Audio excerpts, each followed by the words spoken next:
Hello, and thank you for starting your day with StampX, or ending your day with our StampX talk. I'm here in New York. It's October 1st. Behind me is a gorgeous building on 22 East 35th Street in New York City, the Stanford White Building. It's also the home of the Collectors Club. I'm Joan Harmer, the Vice President and Chief Technology Officer for the club. On behalf of my fellow Board of Governors, I would like to welcome you to our presentation. I don't want to take much time because we have a great lineup, but I'd like to go over a little bit of the sequence of events. We're going to have Ed speak first, followed by Colin, and then we're going to end with John. After the three men speak, Isabel will have a question and answer session. It's going to be short, so we're going to make it up to you and invite you back to our Zoom room in our booth at StampX, and we'll continue on the Q&A and the discussion. So right now we have three very diverse British Empire talks, one on Guadeloupe, and you'll have to stay tuned to see how that relates. Then we have British Central Africa, followed by Victoria. So now I'm going to turn the floor over to my fellow governor, the former past president of the Collectors Club, and the 2015 Alfred F. Lichtenstein Award winner, Mr. Wade Sadi. Thank you, Joan. I'm going to read all three introductions right now, as not to get back and forth between each speaker. So the speakers will be speaking in a row, and I'll read the introductions now. We're going to be starting off with Dr. Ed Grabowski, who holds degrees in chemistry from MIT and the University of Rochester, and spent his professional career at the Merck Research Labs, working in chemical development. His interest in philately began in his childhood. He served as president of the Westfield Stamp Club, his local club, and France and Colonies Philatelic Society in the United States, and the Collectors Club. He has published more than 100 philatelic papers on the postal history of Guadeloupe, French colonies, and a variety of philatelic topics. In 2014, he received the Luff Award for philatelic research from the American Philatelic Society.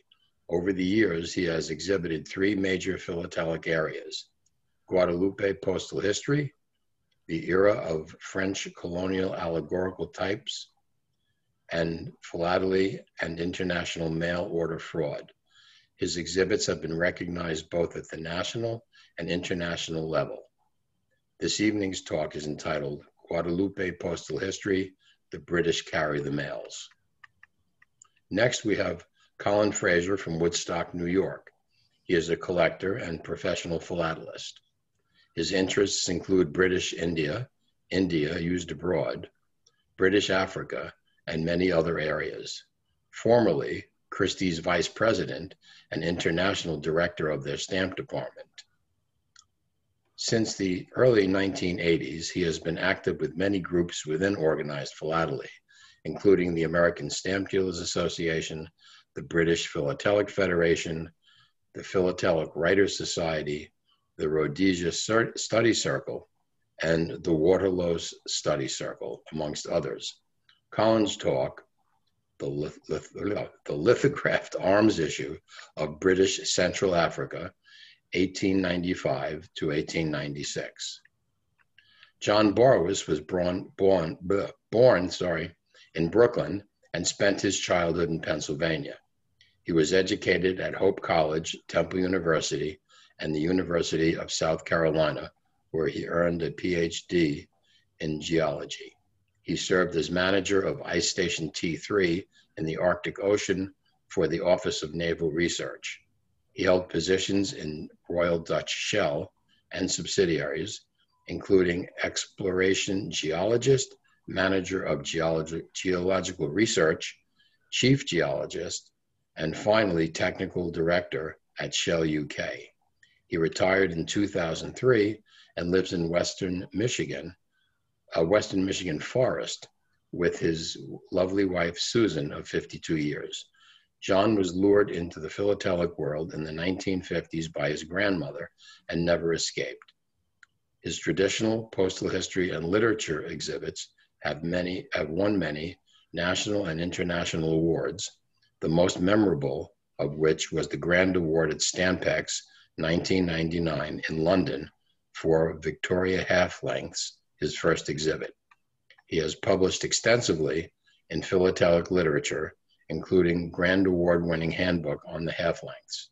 His service to philately was simply a response to a need expressed by other leaders and friends.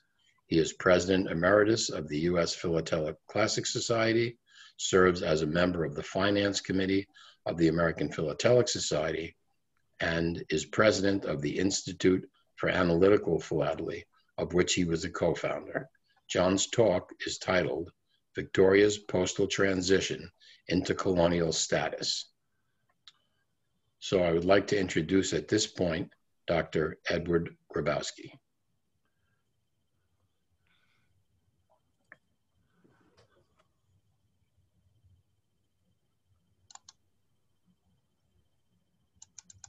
Thank you very much, Wade. And I'm going to answer Joan's question now. How does one turn Guadeloupe postal history into a British topic? And that is, the British carry the mails. From 1858 until World War I, the British played a major part in transporting mail from the French colony of Guadeloupe to European and worldwide destinations. This talk examines three aspects. Excuse me 1 second here, I forgot to do something. Okay, it's done. This talk examines three aspects of the carriage of mail by the British during the period of 1851 to 53, when the colony had a trial period for the prepayment of mail to France employing French stamps. During the period 1864 to 1876, when the French colony's general issues were used to prepay a 70-centime British packet rate for mail to France via England versus a 50-centime French packet rate for mail directly to France. And finally, during the same period, when mail from Guadeloupe to Caribbean, North American, and South American destinations was carried by the British agency operating from Basse-Terre under a special rate and route structure. So here's my favorite colony of Guadeloupe. It is basically two islands. The island to the north is Grande-Terre, with the principal commercial center at Pointe-à-Pitre. The island to the south is Basse-Terre, and the principal city, capital and calling point for the postal packets was there in Basse-Terre. So with that brief introduction, let's go back to French history. In 1847, the French began prepayment and franking of mails, and it was a success. So the question arose what to do about the colonies. So there was a trial period from 1851 to 3 in which Guadeloupe, Martinique, French Guiana, and Reunion employed the current 10 centime, 25 centime, and 1 franc French Ceres stamps. Letters were franked at the colonial town of origin with the date stamp. The rate was 1 franc 50 centimes per 7.5 grams for transit via British packets to Southampton, England, and entry into France at Calais and to Paris by railroad. Stamps were canceled on arrival in Paris with standard Paris cancellations. The experiment ultimately failed because prepayment was not mandatory and letters could still be sent prepaid in cash or unpaid and due without penalty. Subsequently, the French colony's general issues Eagle stamps were delayed thusly until 1859. So here's the first example of employing French stamps for moving mail from Guadeloupe to France via England. This is the earliest recorded letter from any of the colonies using French stamps, dated November 2nd, 1851. The £1 50 rate via England and Calais. Calais is November 28th to Paris. Originating Basse-Terre, the boxed PD for paid to destination. Canceled on arrival with the Paris continuous grid obliterator, and backstamped in Paris. This cover is an important cover for anyone collecting classic France, classic French colonies, classic Guadeloupe, transatlantic mail, and earliest recorded usages. And the key to all these covers is the date stamp that's added. It's a French date stamp. This one says Angleterre Calais, simply means it was carried by the British and it entered France at Calais. And you can see the cover, and here it is up close. It's quite a spectacular cover, and it occupied page 1 of my exhibit in Washington, 2006. Here's a similar franking, £1 50, but instead of 2 25s, we get 5 10s. It looks much more impressive, and it also has the ambulant Calais transit stamp indicating it came from England. This is a double rate letter that was supposedly franked with 12 25-centime stamps. However, one stamp never made it. I've studied this cover in detail many times. There is no evidence for the 12th stamp. I think the clerk just got things mixed up. He thought he had 12, he called it a day and passed the letter on. So it exists with 11 stamps prepaying the double £3 rate. Here's a quadruple rate at 6 francs, prepaid with 6 £1 stamps. Again, you see the Angleterre Calais indicating carriage by British ships. And finally, there's only one recorded cover to a foreign destination for this trial period. It's a double rate, £1 70 centimes times 2 to Turin, Italy. And here you see that cover franked with 3 £1 stamps and 4 10 centime stamps. The 2 at the left indicates the second rate. It came from Buona-Pietra. It has other transit and the Turin arrival on the back, and the Angleterre Calais. So that was an experiment where the British played a major part in carrying the mails, but it ultimately didn't work. By the time we get to 1864 through to the UPU period, we had 2 key rates for getting mail, 2 key ways and rates for getting mail to France. One is via French packet, which was 50 centimes per 10 grams, and the other was British packet, which was 70 centimes per 10 grams. My total collection consisted of 312 covers from the general issues period. The British packet 70 centime rate or multiple was over 100 covers. The French packet 50 centime or multiple was 43. So despite the 20 centime premium, the British packets were favored over the French packets, according to my data, by a 2.6 to 1 factor. So this probably reflects the frequency and reliability of the British packets. So here's my first 70 centime British packet letter. You note at the upper left, it says Voix Angleterre. There's some manuscript indication of who's going to handle the letter. You see the Colony Française via Angleterre, Calais transits, 29th September. You see the Buona-Pietra date stamp, and you see 70 centimes where you have the 40 and a strip of 3 of the 10. So it's a nice, clean, fresh cover. However, if you take a close look at the strip of 3, you'll note that the right-hand stamp is turned counterclockwise 90 degrees. This occurred 3 times in one 180 stamp composition of the 10 centime plate, and this is called the Le Timbre Couché, and it is the Major Eagles stamp variety, and this is an extremely nice example on cover. This is double the 70 centime rate, now made up with 40, 20, and 80 centime stamps. Again, you see the Colonie Française via Angleterre. The interesting thing about the French colony stamps and rates is the stamps did not correspond to the rates. So we end up with very colorfully franked covers of this which this is a very, very fine example. In 1870, I thought I could run my timer here, but I'm not doing so well. From 1870, both Basseterre and Pointe-à-Pitre got new circular date stamps with PAQ FRA and PAQ ANG in them. These are not maritime marking date stamps. They are actually sorters date stamps. When the postal clerks sorted the incoming mail into piles for French packets and British packets, those for the French got paquebot français date stamps. Those for the British got paquebot Angleterre. Dealers often think these are maritime markings and try and boost the prices up accordingly.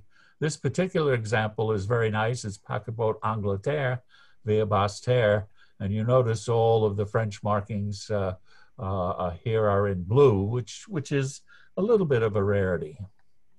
This is an extremely nice fifth weight letter via the British service, 5 times 70 from Pointe-à-Pitre to Rouen, with a block of 4 of the 80 centimes and a pair of, this is in the 1870s now, so we're getting some new general issues, the pair of the 15 centimes Ceres imperf, which was used in the colonies to make the rate. Again, you note par stime anglais, and then down at the lower right, Colonie Française via Angleterre, to show it's from been carried by the British packet system. So finally, we come to the last portion and the most British of this little talk, the British agency at Basseterre, Guadeloupe. This was part of the Royal Mail Steam Packet Company in the Americas. It operated out of Basseterre, serving Caribbean, North American, and South American destinations. There was a completely special rate and route structure developed for this service, and it operated until 1876 when UPU rates kicked in. I had more than 17 examples of mail via this service included in the collection. The first I'd like to start out with is a letter from Basseterre to Martinique over to a very close British colony. You could have sent this via the French service at 30 centimes, but the British service at 60 also existed. The first thing you see is the 40 and a pair of the 10s, prepaying the 60 centime rate. You'll notice to the right a manuscript 4. That's actually a British manuscript marking indicating 4 pence, 4p British postage. And then, of course, you'll notice the famous paid at Guadeloupe crown and circle British transit marking.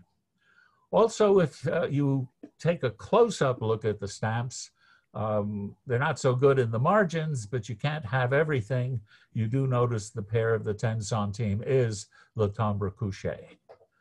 Very nice to have on a piece of British agency mail. Here's a cover going from the British agency in Basseterre, starting in Pointe-à-Pitre to New York, and the rate was 1 franc 25 centimes.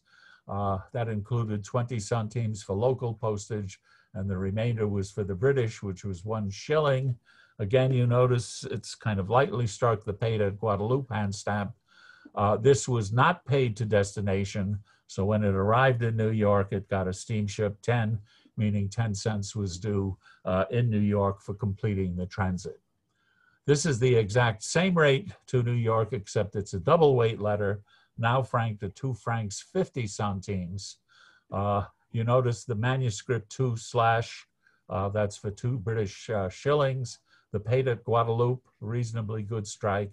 And now the steamship US marking, this is Philadelphia, is 20 because it's double rate.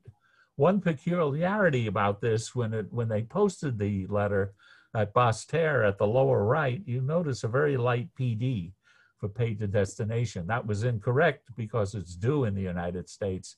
And they used a Basseterre quite new lozenge to obliterate the PD. And that's quite a contrast to the Pointe-à-Pitre lozenges on the stamps, which are old and worn and dirty and messy. By the late 1860s, the rate to New York had become 60 centimes, 20 centimes local postage, 40 British agency postage, and you see the manuscript 4 for 4 pence. And both the lozenge cancel and the paid at Guadeloupe crown and circle are in blue in this case. And that's much rarer than the red. The red is the normal color for the paid at Guadeloupe markings. And you can see the Guadeloupe British date stamp at the bottom from March 12th. Also, this letter goes via St. Thomas, so you get a sense of the routing from St. Thomas. Of course, that was a collection point for ships and mail. You could now get a ship to the United States. And the most unusual franking I have in this section is the 1 franc 85 centime rate to Lima, Peru, from Pointe-à-Pitre, Guadeloupe. That's equivalent to 1 shilling 4 pence in British currency. You can see quite a collection of eagles. This was sent via St. Thomas, which is on the reverse, and Panama you see on the front. And now you notice that the paid at Guadeloupe hand stamp, which comes right after the 1 shilling 4 pence, is in black. And that is the rarest of the 3 colors used for that crown and circle hand stamp. And it's quite a nice piece to have it on a letter to Lima. Printed matter was another matter entirely. You could not pay it to destination through the British agency, so it had to be prepaid only locally. Here's a list of prices current, with 4 1 centime stamps prepaying the local printed matter rate in Guadeloupe. It got to the British office in Basse-Terre, and you can see on the reverse the Guadeloupe British date stamp. It's not paid to destination. And you see the arrival in Demerara, British Guiana, and it's due 1 decime or 1 pence on the British side. And my last cover, I'm not going to really explain because it's very, very complicated. It's from Pointe-à-Pitre to Cayenne, French Guiana, via Basse-Terre, and the British agency ultimately transferred back to French Packet Line C. This went from a French colony to a British office in a French colony to a British boat to a British office in the Caribbean, then on to a French boat, the Demerara, and finally on to Cayenne in French Guiana. It should have been a simple 60 centime rate, split 4 and 2. You see the French PD says it's paid to destination. The Guadeloupe British date stamp says paid to destination, but it wasn't paid to destination because it didn't quite go the normal way, and somehow it got back to this ship, the Demerara, and required an extra change for an extra charge. And the 4, which you could see at the left in red, is for the 4 pence. That's the British postage. The 2, which is next to it, is in error. That was just a mistake. And the long straight 1 is for actually 1 decime or 10 centimes, which was due in French Guiana because of the unusual transit. And this octagonal date stamp of the ship, the Demerara, is simply a spectacular item to have on a cover. And this is probably the rarest and most expensive cover in this grouping. So that's my story. And my final slide, I'm happy. Oh, by the way, I didn't tell you the whole story on this cover. And if you're interested in it, Michelle Chauvet has it in her book on French colonial rates. It's so complicated, it takes up a whole page. And so I'm not going to go into the details. This exhibit won the Grand Prix d'Honneur at the Washington 2006 show. And here's a picture of Steve Rod and myself. Steve brought to the meeting of the Westfield Stamp Club in late June a nice 6-pack of sparkling wine. And he and I celebrated Guadeloupe postal history with the rest of the club. And I thank you very much.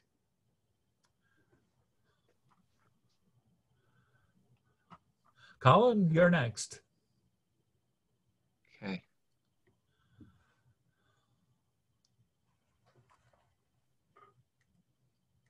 All right, just as a reminder, I'm Colin Fraser from Woodstock, New York. And I'm going to tell you a short story regarding one issue from British Central Africa. The topic is the 1895-1896 lithographed issue. This was, if we move forward, for those of you who are not familiar with where British Central Africa is, it's the small area highlighted in red, sandwiched basically between what is now Zambia, Mozambique, and Tanzania. It's a relatively small area, a fairly poor country in Central Africa, which has always been under the British influence. The issue that we're looking at is shown here. This is a corner block of the 2 and 6 value, and it shows in the center the coat of arms of the country. So this is the issue that we're actually going to be talking about. Now, in the formative period, the first stamps of British Central Africa were issued in 1891. At that point, essentially the territory was under the control of the British South Africa Company. And as a consequence, the first issue comprised overprinted stamps on the British South Africa Company stamps. They were overprinted simply with the letters BCA representing British Central Africa. This was the introduction of stamps to the territory in 1891. Now, during the early period, because it was a fairly poor country with very little in terms of mineral resources, costs were a major consideration. And this is why, at the early stage, simply overprints were used to designate the stamps. Now, beginning in the 1893, we start to see a reorganization of the postal service in British Central Africa. Ernest Harry was seconded from the Cape of Good Hope to bring about that reorganization and to make the necessary changes. We also get the introduction of a number of new post offices, including one in the Portuguese territory in Chindi. This was opened in 1893. During this early period, we can also see how the quantity of mail handled in and out of British Central Africa increased. As you can see, between November 1893 and November 1895, the number of articles of mail handled increased from just over 19,000 to almost 30,000, 29,802 in November 1895. There are one or two exclusions in that, but it does give a clear indication how the mail service increased during that period. Now, again, in this early period, we had a very domineering Commissioner and Consul General who was responsible for the administration of the territory. This was Harry Johnson, born 1858, and who eventually passed away in 1927. After his period in British Central Africa, he then became the Commissioner and Consul General in Uganda, similarly administering another small British protectorate in Africa.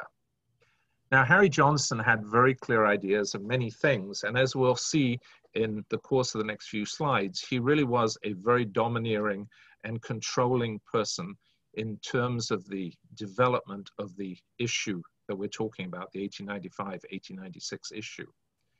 Now, even in the early period when the BCA overprint stamps were in use, there had been some discussion about introducing stamps exclusively for the territory of British Central Africa. Both De La Rue and Bradbury Wilkinson had submitted various proposals, and these are shown. There's an example there of the De La Rue hand-painted essay prepared in 1891, and an example of a series of designs that Bradbury Wilkinson were working on in 1893. Again, each bearing certain similarities to other territories in Africa. The Minerva head design on the left was introduced or experimented with for a number of territories in both Southern and Central Africa. And the design on the right, prepared by Bradbury Wilkinson, was based on some preliminary sketches by Johnson. But as you can see, it was a very complicated, overly ornate design that probably would not have been very practical. And it didn't really move forward beyond the essay stage. A factor that we also should keep in mind is that there were costs involved in producing a new issue of stamps. And as I'd mentioned earlier, finances were very, very limited in the territory at this early period. And in most years, there was a financial deficit. Now, 1894 really marks the crucial year in terms of the introduction of this new issue. Harry Johnson was actually on sabbatical in London, and he really did three things that were important. He persuaded the British government to start taking over financing of the country. This helped to solve the financial deficits and did allow some more consideration to be given to the development of new designs for stamps, and also a design for a new coat of arms for the territory. So we move forward to the introduction, the creation of the new arms issue for 1895. Shown on the left is in fact an original design which was done by Harry Johnson himself. The actual artwork, about 12 inches by about 16 inches, was drawn, designed, painted by himself. And he submitted this to De La Rue, and the staff artists at De La Rue came forward with various propositions, renditions, taking that original design and trying to turn it into a more refined, more sophisticated stamp image. And shown on the right are three of the different renditions which were done by De La Rue artists in response to the original design which Johnson himself had prepared. Oh, hang on. Now, as the process of experimenting with the designs moved forward, we started out with the different essay designs, and shown here are the two final approved essays for the 1895-96 arms issue. The design on the left, D, signed by Harry Johnson himself, is for the small format values, which ran from the penny up to the 1 shilling value. The one on the right, double A, also signed approved by Johnson, is actually for the larger format designs for the values running up to the £25 value. These are the actual approved essays which came from the De La Rue archives when they were sold a number of years ago. Now, after the essay stage, we then move on to the proof stage. Now, whilst for most issues by De La Rue, archival material is relatively common, relatively plentiful, and easily available, perhaps surprisingly for this issue, there is very, very little proof material which survives. Shown here are not all, but the majority of the proofs that survive for the small format design. You can see there's the central vignette, top left, the background for the sixpence in the middle, a combination on the right, and below two designs showing a penny and a tuppence.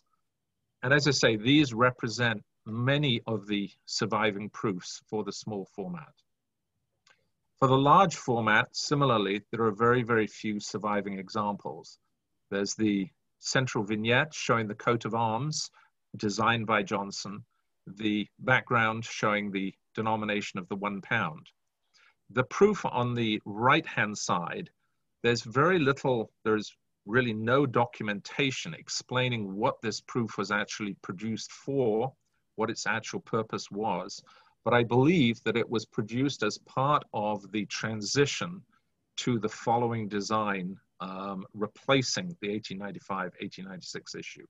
That is simply a hypothesis, and unfortunately, there's really virtually no documentation shedding much light on that. Now, the practical aspects of the 1895 issue.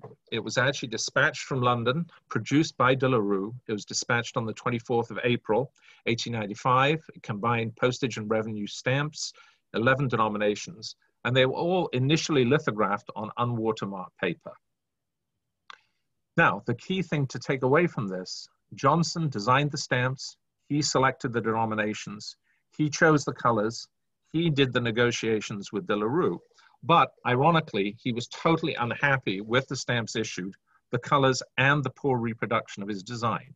He was a very, very pedantic stickler for detail, and he was very unhappy with the work that De La Rue did. Now, looking at the actual stamps themselves, they're not unattractive. We have, as with most British colonies, we have specimen stamps. These are examples of some of the local hand stamped specimens, which come in both black and violet. We also have the De La Rue UPU specimens for distribution. There were, of the 1895 issue, 730 stamps distributed in July of 1895. Now, the Crown agents who had taken over responsibility for the colony were really unhappy with these 1895 stamps. Particularly, they were concerned about forgery because of the lack of a watermark. There were indeed forgeries, and here's examples, a pair of the 2 and 6, which are forged. They're very similar to the actual issued stamps, but they are on a grayish paper rather than a whiter paper. And the background and the lettering is a little more blurred and a little thicker. Now, if we, I actually clicked twice there, so I apologize for that. There were, as I said, problems with the 1895 issue. Johnson was unhappy. De La Rue did try to experiment. The penny, which was printed in black, they did try to experiment and make it a dual operation to kind of highlight the design a little more, but this didn't really progress very far. The other two major points of contention relate to the 3-shilling value, which was yellow, and it was felt that it confused too much with the buff design of the pound. So for 1896, they changed the color of the pound from buff to blue. Johnson was also unhappy with the color of the 25 pound, and so they lightened the color and changed it from a fairly deep blue-green to a brighter shade of green, more like the tuppenny value. Now let's look at some of the postal uses of the issue. Here's an example of the military penny concession rate from British Central Africa, from Zomba, going to Simla in India. There were in fact Indian troops in British Central Africa trying at the time to suppress the Arab slaving which was taking place. Example of a tuppenny newspaper rate, tuppence per 4-ounce newspaper going from Upper Shire in British Central Africa to London. An example of the 4-pence registration from Cholo in British Central Africa to Calamane in Portuguese East Africa. And an example to the US, the 6-penny letter rate, foreign country rate, 6-pence per ½ ounce. And the thing that you also have to remember with this territory is that most of the higher values, and when I say higher values, I mean values from a shilling and upwards, were really for revenue purposes. Here's an example of the shilling on a permit for protecting caravans. Here's an example of the 3-shilling used on a hut tax receipt. And here's an example of the pound on a gun license, actually covering a 5-year period at the rate of 4 shillings per annum. Now, drawing the story to a close, Johnson basically continued to criticize the work of De La Rue. De La Rue was still unhappy with the security aspects of the 1896 issue, the watermark issue. And De La Rue recommended strongly to the Crown agents changing from lithography to surface printing. That actually came about in 1897. We actually moved to a whole new series of stamps. But one of the still considerations was that of cost. We still had a fairly poor, small British colony.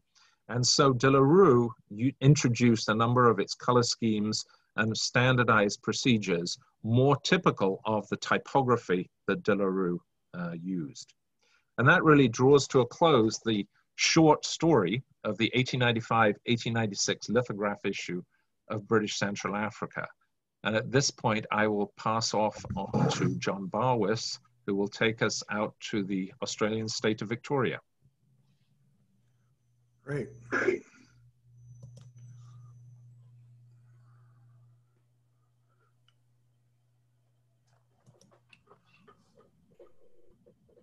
Thank you, Colin.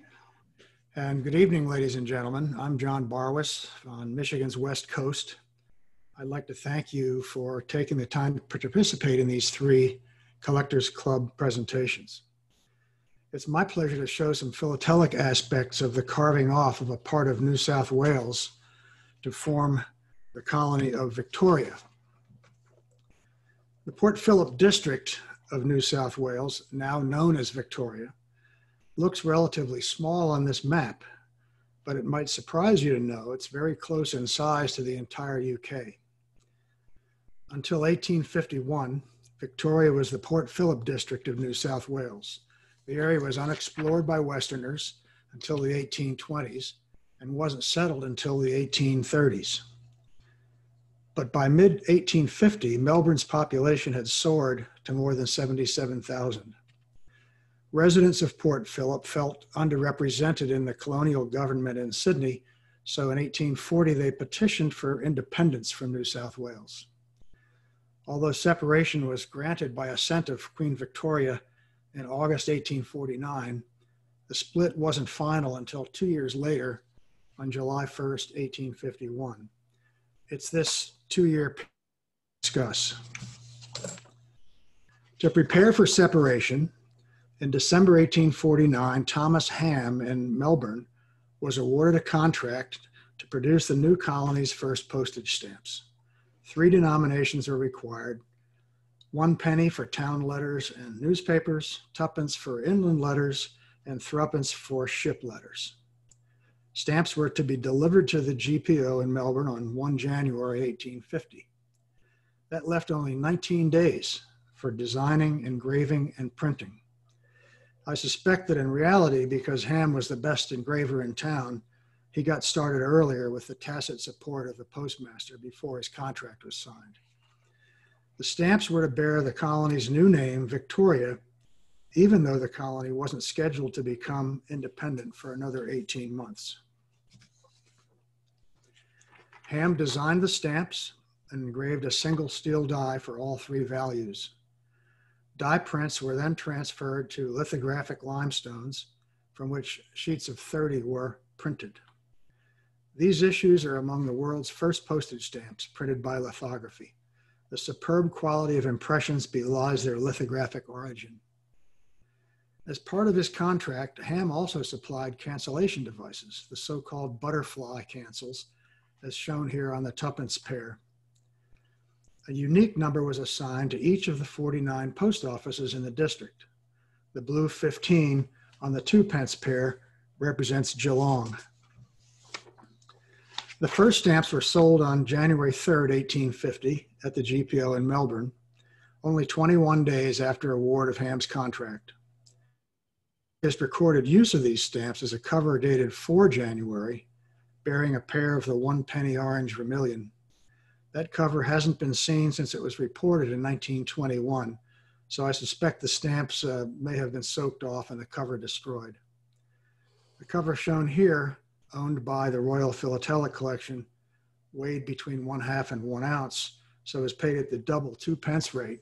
Notice it's intended to be sent free on Her Majesty's service, but the person who sent it was ineligible for that franking privilege, and so the stamps were put on in Geelong and canceled there.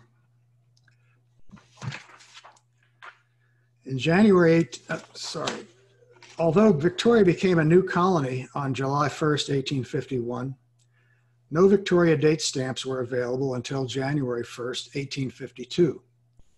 The reason for delay is unknown.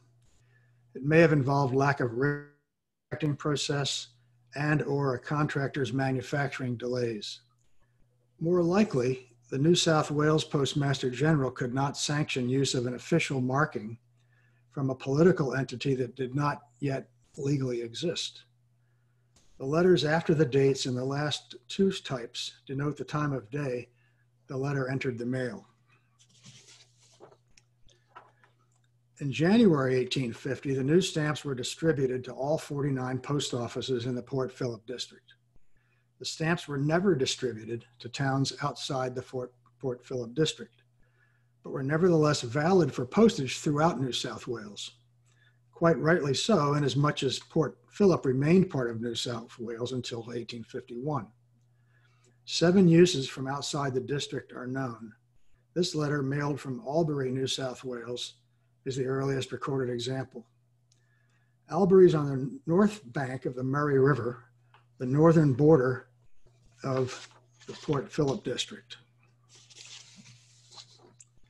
Here's another early example, this one both sent from and received in New South Wales, but routed through the Melbourne post office.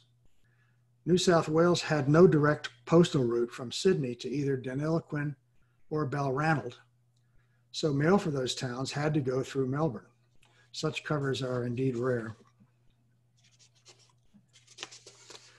Long-distance steam packet service was not possible in the 1940s, so the Admiralty contracted with the Toulmin brothers to provide monthly mails via sailing ship from England to Sydney. An Australian request for a stop at Port Phillip was denied, so letters from Port Phillip had to be sent to Sydney overland by mail or by coastal steamer. Outward trips went via the Cape of Good Hope from Southampton. Homeward voyages rounded Cape Horn. Each of those two legs averaged more than 4 months. There was simply no speedy way to send letters to or from England. Private ships also carried the mail. A 3 ship fee was mandatory on all incoming and outgoing mail in New South Wales. That fee continued after Victoria's independence. However, as before, it continued to pay for no part of the maritime journey, but only for a letter to be put aboard ship.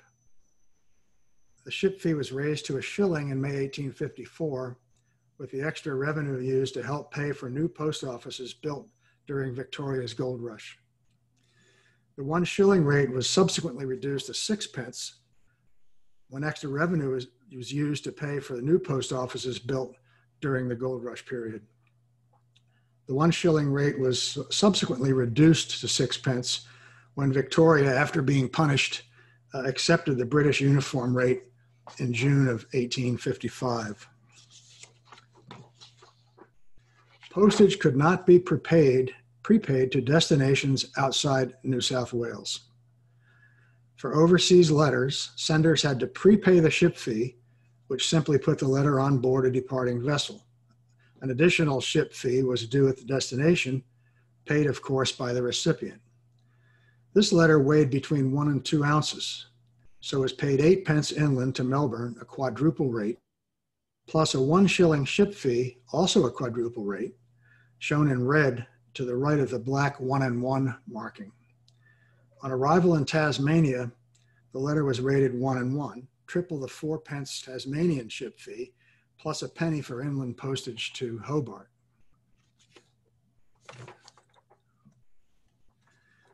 In January 1851, Port Phillip District Superintendent Charles Latrobe ordered a board of inquiry to examine management of the post office to ensure it was fit to run independently after separation on July 1st. This is an original sheet from the board's final report to Mr. Latrobe. The most important directive was that all letters had to be prepaid by stamps with effect from January 1st, 1855. Butterfly cancels were designed to be placed solely on a stamp, not to tie stamps to covers. The board stipulated larger obliterators to speed mail processing. That change began in 1851 with barred ovals and was further improved in 18 with barred numerals. Separation from New South Wales did not affect postal routes, which from the beginning had radiated outward from Melbourne. There were generally no cross posts between these main lines. The exceptions were Broken River to Maiden's Punt along the northern border, the Murray River, and the links from Portland in the southwest. This letter about goldfield development was sent from Forest Creek in 1852 along an existing route. Overland mail to and from Sydney passed through Albury, to and from Adelaide via border post, at the lower left of this diagram. With very few exceptions, maritime mail continued to go only through Melbourne.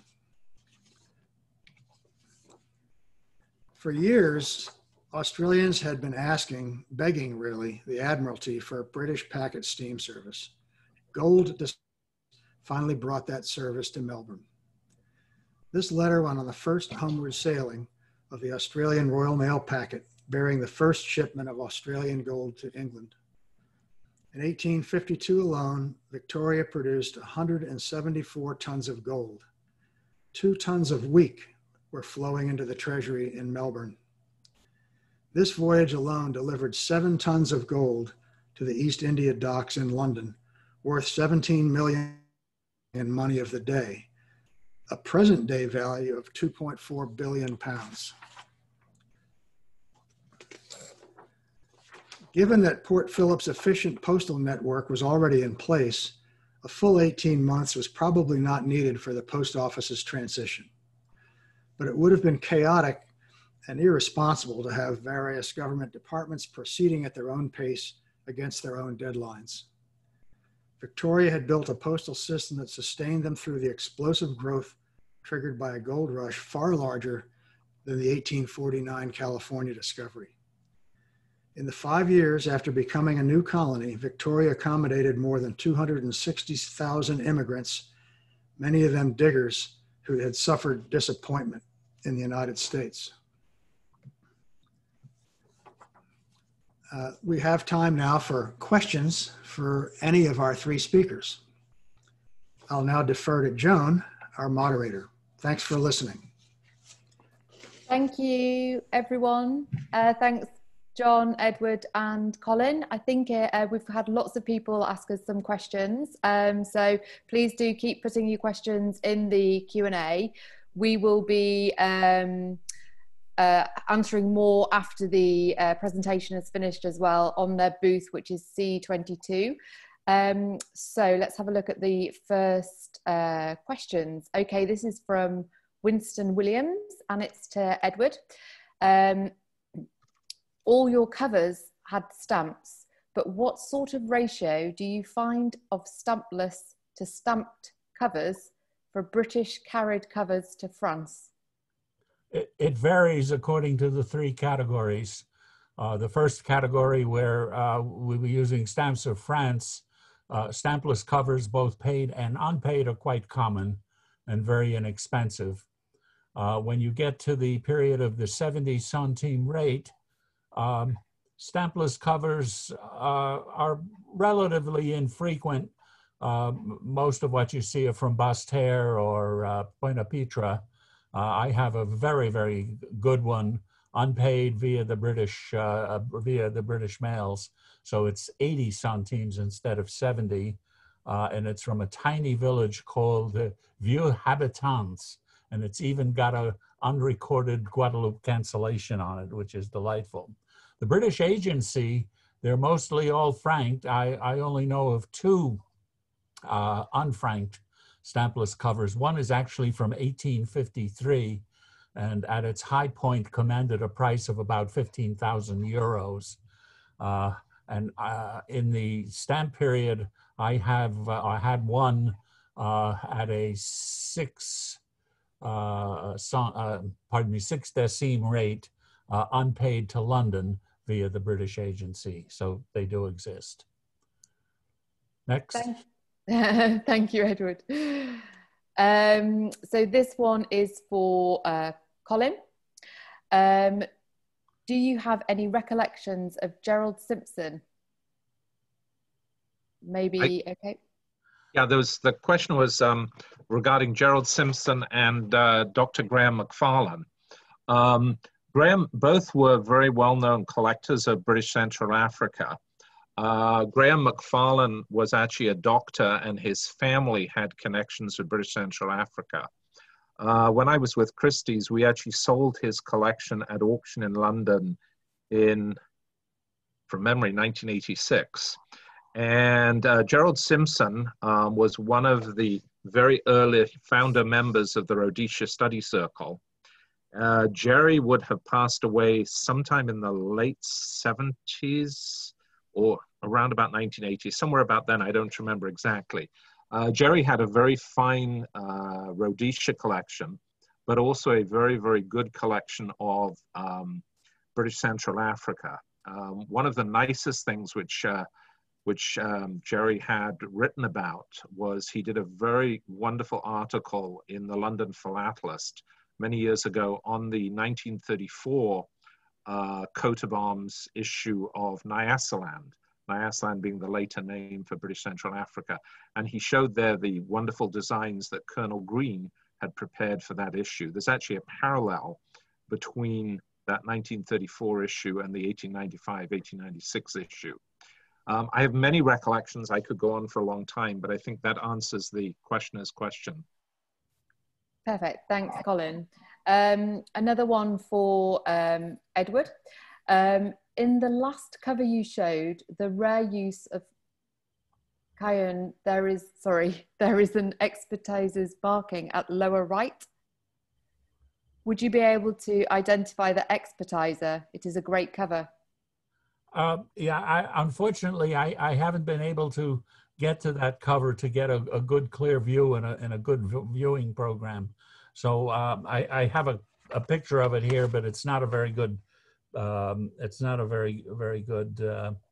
picture where you can read that. It might be Miro, but I'm not sure. Maybe I can get back to the questioner when I've had a chance to look at the cover in a good viewing program. What, perfect. David, who asked the question, if you'd like to email the Collectors Club, I'm sure that Edward would be able to pick that up on a later date. And then we've got one final question here. I'm so sorry, I don't know who it's for, so bear with me, I'll ask it, and then whoever would like to answer. Have studies been made using the internal accounting documentation of these mail services of how close to covering actual costs and even generating profits the rates reflected on the covers were? I'm not aware of any studies in Guadeloupe, so for Guadeloupe, I don't know if anybody else can comment on that from the point of view of their talks. Well, John? I think, sorry, John, go first. Well, in Colin Tabiart's book on the maritime postal history, actually a 2-volume set of Australian colonies, he lists in many cases the actual cost of contracts and sometimes individual voyages, and there was never any money made by anyone. The post office in London lost money. The post office in Melbourne lost money. It was considered a public service. Values of covers really aren't related to that. They're related to how many there are, and whether it's a rare destination or a rare rate paid. If you found that SG1 pair that I talked about having been reported in 1921, it would probably be worth $50,000 to $100,000. If the pair alone is examined, it's probably a few $1,000s.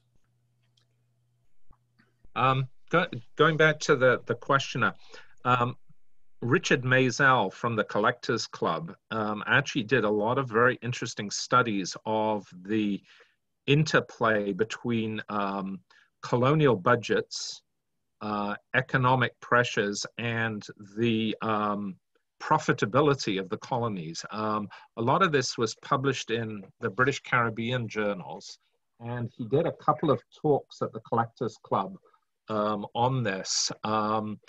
Again, if the questioner wanted to get in touch with me, I would be happy to try and look out some of the work that Richard did. It's actually a very interesting kind of bringing together of postal history, economics, and the development of colonies and their profitability or lack of.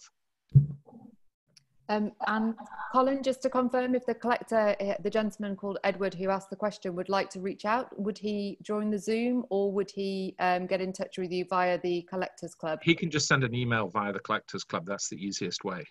Perfect. I hope that helps, Edward. And then one final question. It's not directed at anyone specifically, so it's just what viewing program do you prefer?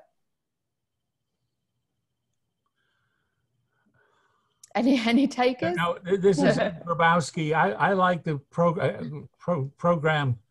I was just getting the name of it here. Now I've lost it. It's IRFAN, IRFAN. Yeah, IRFAN View. It's a great viewing program and a lot of flexibility, and I enjoy it thoroughly, and it brings up super sharp images. Perfect. Well, thank you so much, Edward. I hope that helps. And that's the end of the Q&A. Can I ask a question? Yes. I have a question for Colin. Colin, on the forgeries. Yes. Always interested in forgeries. Were these done for postal fraud to get money, revenue from the post office, or were they done for collectors? And who did these forgeries? Was it Fournier by any chance?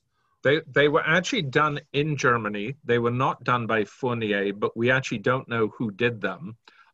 They were done for collectors. In all the years, I've never seen a used example. There are the three values which I mentioned. I think it goes back to kind of like analogy with Spiro Brothers, where they basically allowed people to fill spaces that were otherwise unfillable in their worldwide collections.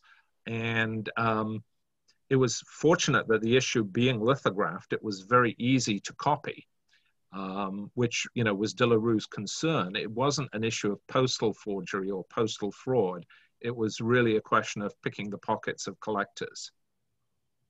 Okay, well, I lost my question. I had another question for you, but I've lost it. Okay. Well, you know where to find me, so you can always. I send you an email. Wow. Perfect. Well, thank you very much. Thank you, Colin. Thank you, Ed. Thank you, John, Wade, and Isabel for your questions. I'd like to invite everyone back to our booth, and the link is in the chat message.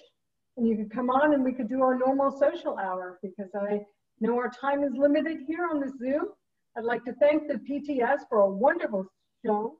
Stampex so far has been really fun, and I understand some people have been buying some things off some of the dealers. So I think this is great. Thank you very much, Isabel, and thank the PTS and everyone who watched us today. Thank you.